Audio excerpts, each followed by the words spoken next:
ఈ క్షణం నుంచి ఈ కుర్రాడు మీ కన్న కొడుకుతో సమానం. ఆపండి.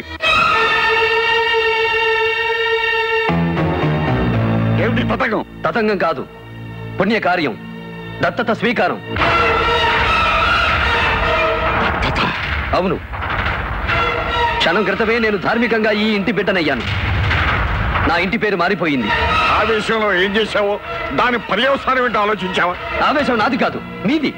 ఇద్దరు ప్రేమికుల్ని విడదీసిన పాపం మీది. ఈ దంపతులకు పుత్రశోకం కలిగించిన పాపం మీది.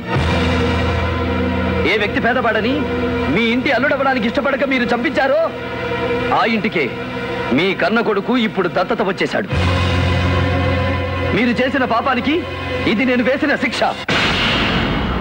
ఇది భారత రాజ్యాంగంలో రాసి ఉండకపోవచ్చు, భారత శిక్షా స్మృతిలో వచ్చే ఉండకపోవచ్చు, భారత న్యాయశాస్త్రంలో ఏ పేజీలోనూ దొరకపోవచ్చు. కర్మను నమ్మే ఈ పుణ్యభూమిలో ముక్కోటి దేవతల సాక్షిగా చెబుతున్నాను, ఈ రోజు నుంచి నేను నీ వంశానికి కాదు, ఈ వంశానికి ఒక్కడిని.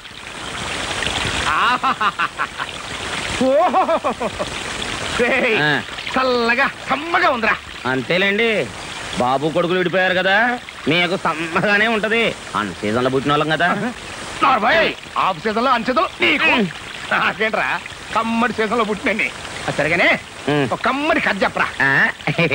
అనగనగనగనగనగా ఒక ఊళ్ళో ఇద్దరు ప్రాణ స్నేహితులు ఉన్నారండి. వాళ్ళిద్దరు జాయింట్ గా రత్నాల వ్యాపారం చేసేవాళ్ళండి. ఒకరోజు వాళ్ళిద్దరు పట్టణానికి బయలుదేరారండి. ఇదేదో నా కథలాగా ఉందేంట్రా. సెంటర్లు చేంజ్ అవుతులేండి. ఇలా వాళ్ళిద్దరు కలిసి అడవిలో పోతుండగా సడన్ గా ఒకడు కాలు సరి కూతురు పడిపోయాడండి. అరే పాపం కాలు ఇరిగిపోయిందండి. ఒక్కడు కూడా ముందుకెళ్ళిపోతున్నాడండి. అప్పుడు ఆ రెండో వాడు కాలు ఇరిగినోడి దగ్గర ఉన్న రత్నాన్ని కాజేసి